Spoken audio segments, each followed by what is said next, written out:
Hey, what is up guys? Flash from Flash Hobbies. Today we are putting the SUNLU 3D filament dryer to the test.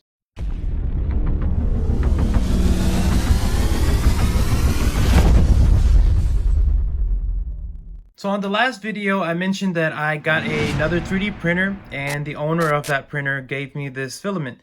He said that it had been sitting out for over a year. I live in Houston, Texas, and obviously we have a lot of humidity in the air here, so I'm pretty sure most of this filament is totally moisture soaked. So instead of putting it in the oven, which I find kind of dangerous, I got a 3D filament dryer. If you guys haven't seen the unboxing and review of this, I'll leave a card up here so you can check it out. Here is the Hatchbox Gray filament, and this is regular PLA. So what we're going to do is I'm going to try the print with it before the dryer, and then we're going to put it in the dryer and see how it does. I tried printing a file with it, and here's what I found. So the overall integrity is not that great as far as it, there's definitely moisture because you can see these lines in here.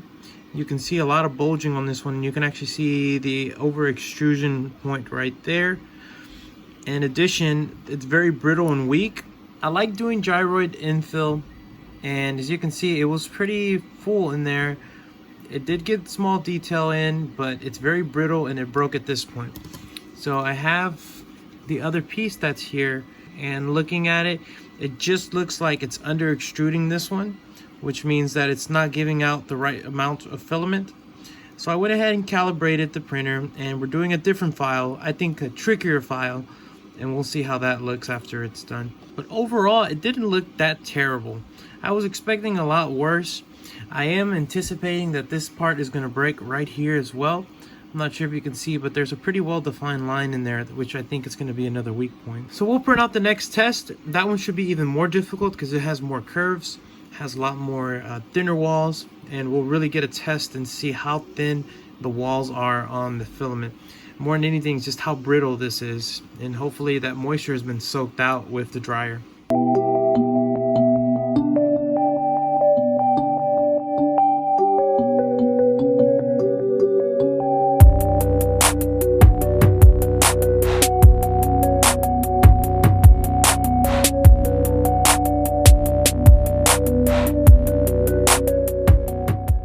I wanted to put it to the test. If there's a lot of moisture in the filament, then you're going to get a lot of bubbling.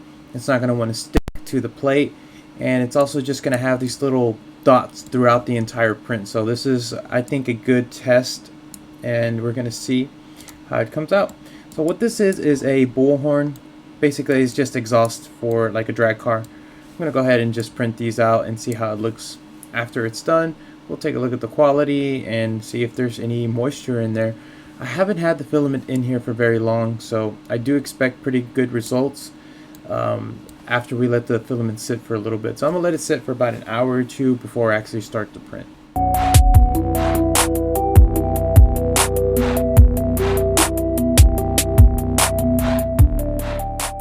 Alright, print number 2 looks a lot more promising. So I think the filament just needs a little bit more drying, and it'll really be perfect, honestly. I'm really happy with how it came out.